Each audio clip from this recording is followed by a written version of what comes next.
एक गांव में राधा और सूर्या नाम के एक गरीब पति पत्नी का जोड़ा था। उनकी एक बेटी भी थी। उसका नाम गीता था।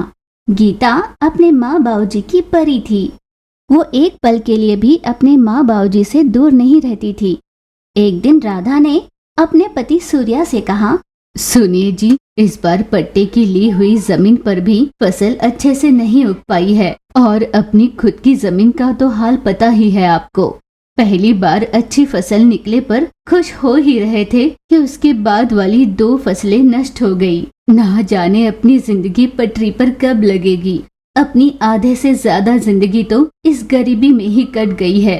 अभी अपने पास देखने करने के लिए कुछ बचा ही नहीं है। पर अपनी बिटिया गीता, वो तो अभी बहुत छोटी है। उसने तो अभी तक दुनिया ही नहीं देखी। मुझे डर है कहीं अपनी गरीबी की परछाई अपनी बिटिया पर भी ना पड़ जाए। चाहे जो भी हो जाए, हमें अपनी बेटी के लिए पैसे इकट्ठे करने ही होंगे। अपनी इस गरीबी का असर मैं उसकी पढ़ाई या उसके आने वाले भविष्य पर नहीं पड़ने देना चाहती।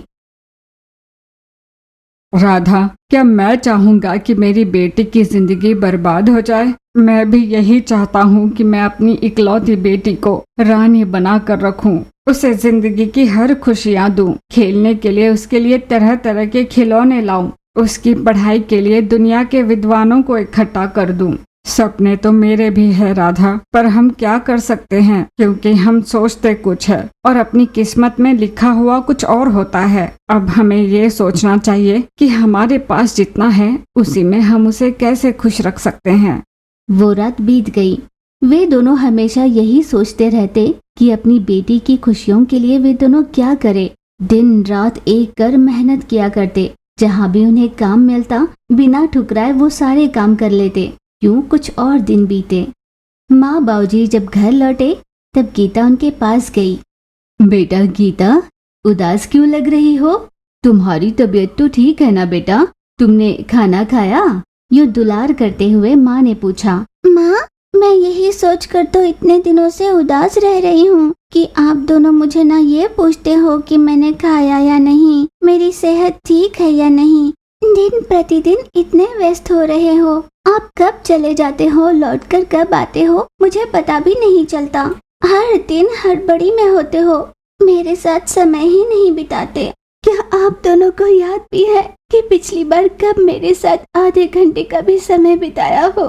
यूं रो रो कर गीता ने उनसे शिकायत की। हम जो भी करते हैं तुम्हारी खुशी के लिए ही तो करते हैं। तुम्हारा भविष्य सुधारने के लिए तो हम इतनी मेहनत कर रहे हैं बेटा, तब हम सब खुशी से रह पाएंगे। इसीलिए तो हम इतनी मेहनत कर रहे हैं। क्यों पापा अपनी बेटी के साथ समय ना बिताकर दिन रात यूं काम करते रहोगे? क्या जरूरी है इसकी? क्या पैसों से ही सारी खुशियाँ मिलती हैं पापा? पैसे तो केवल हमारे जीने के लिए होते हैं ना। अपनी बेटी की बात सुनकर सूर्या को ये समझ में आया था कि वो अपने माँ बाबूजी से कितना प्यार करती है। उनके घर पर ना रहने पर उन्हें कितना याद करती है। ठीक है बेटा, जैसा तुम कहती हो वैसा ही करेंगे। यूं दिन रात मेहनत नहीं करेंगे। अपना कुछ समय बचाकर हम वो तुम्हारे साथ बिताया करेंगे। 2 वक्त की रोटी खिला पाऊं इतना ही कमाऊंगा। अब तो ठीक है ना बेटा? अब रोना बंद करो। पिता ने उसके आंसू पोंछते हुए उसे गले से लगाया। यूं ही दिन बीत रहे थे। एक दिन सूर्या का दोस्त शिवा उससे मिलने के लिए उसके पास आया। अरे शिवा, तुम्हें बड़े दिनों बाद देख रहा हूँ। कैसे हो? लगता है यहाँ किसी काम से आए हो। हाँ, कुछ ऐसा काम जिससे तुम्हें भी काम पड़ जाए। इन दिनों मैं एक व्यापार से जुड़ गया हूँ, बीज बेचने वाला काम। और ये खास किस्म के आम के बीज हैं। अगर कोई केवल 2 साल तक इन पेड़ों की अच्छे से देखभाल कर ले तो काफी है। फिर 2 साल बाद इससे जो फायदा आपको होगा वो तुम्हारे 2 साल की लागत को एक बार में ही फेर देगा। मैंने सोचा कि तुझे भी इसकी बहुत जरूरत होगी। अगर तुम्हें खरीदना हो तो तुम मुझे बता देना। ये कहकर शिवा वहाँ से लौट गया। शिवा का प्रस्ताव सुनकर सूर्या और राधा इस सोच में पड़ गए। कुछ सोचकर राधा ने कहा, आप इतना क्यों सोच रहे हो? वो आपका दोस्त ही तो है। मुझे उसकी बातों पर तो विश्वास हो रहा है। वैसे भी हमारी जमीन पर तो कोई फसल नहीं उग रही, उसी में हम ये आम के पेड़ लगाकर देख लेते हैं। जैसे तैसे 2 सालों तक इन पेड़ों की रखवाली कर लेंगे, पर उसके बाद तो हमें इसका मुनाफा होगा ही ना। एक साथ बहुत सारे बीज लाकर बो देता हूँ अपनी जमीन में। वैसे उसने कहा भी तो है कि आने वाले दिनों में उनके दाम और बढ़ जाएंगे। ये तय कर राधा और सूर्या ने जो मेहनत से कुछ पैसे जुटा कर रखे थे वो और उसके साथ घर के कागजात भी ले लिए, और इनके बदले में उसने बहुत सारे बीज ला लिए। लौटते लौटते सूर्या ने अपनी बेटी के लिए कुछ आम भी खरीदे थे। सूर्या ने वो सारे बीज अपनी जमीन में बो दिए। घर पर आम खाकर गीता ने भी उस एक गुठली को जमीन में बो दिया था। ये देख जब माँ ने उससे पूछा कि वो क्या कर रही है, आप बड़े हो इसलिए अपनी जमीन में बहुत सारे बीज बोए हैं ना। मैं तो छोटी हूँ ना, तो मैं भी एक अपना छोटा सा पेड़ चाहती हूँ। दूसरी ओर 2 साल बीत गए, फिर भी उन बीजों से कोई अंकुर नहीं फूटा। ये देखकर वो जान गए कि उन्हें धोखा हुआ है। दुखी होकर घर लौटे माता पिता से गीता ने कहा, पापा आप कभी भी मुझे खेती की ओर क्यों नहीं ले जाते? देखो तो मेरा बोया हुआ बीज कितना बड़ा पेड़ बन गया। आने वाले गर्मी के दिनों में उसमें फल भी लगेंगे। सूर्या ने बीज खरीदने के लिए घर के कागजात भी गिरवी रख दिए थे। सूर्या को इस बात का बहुत बड़ा सदमा लग गया। यूं सोच सोच कर वो चल बसा। राधा के लिए जैसे दुख का बड़ा पहाड़ टूट पड़ा था। यूं ही कुछ और दिन बीते। सूर्या की सारी जमीन नष्ट हो चुकी थी, पर गीता के लगे हुए पेड़ में हर रोज 2-3 फल लगते थे, जिन्हें तोड़कर वो घर ले जाती और उन्हें लंबे लंबे काटकर उन पर नमक मिर्च छिड़ककर रेलवे स्टेशन पर जाकर उन्हें बेचा करती। केवल 2-3 आम के बदले ही उन्हें इतने पैसे तो मिल ही जाते थे, जिससे उनका 2 समय का गुजारा हो जाता। कुछ दिनों बाद वे मार्केट से कैरियां खरीदते और उन्हें काटकर स्टेशन पर बेचने लगे। यूं ही वो पैसे कमा रहे थे। इस तरह धीरे धीरे गांव में ही सुंदर नाम के एक आदमी के बगीचे से आम खरीदकर वो बेचने लगे। पति के देहांत से लेकर राधा अभी तक उस दर्द से उभर नहीं पाई थी। एक अकेली बेटी को इतनी मेहनत करते देख अब राधा भी उसका साथ देने लगी। एक और माँ आम बेचने जाती तो दूसरी ओर गीता कैरी बेचती थी।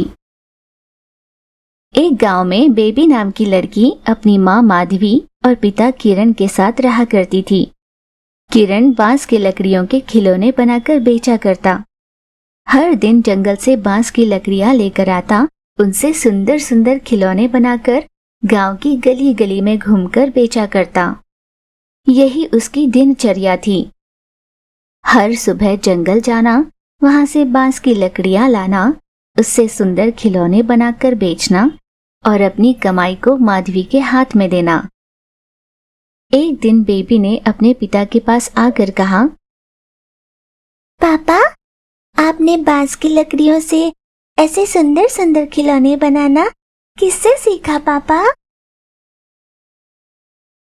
बेटा, मैंने बांस की लकड़ियों से सुंदर खिलौने बनाना अपने पिता से सीखा और उन्होंने उनके पिता से।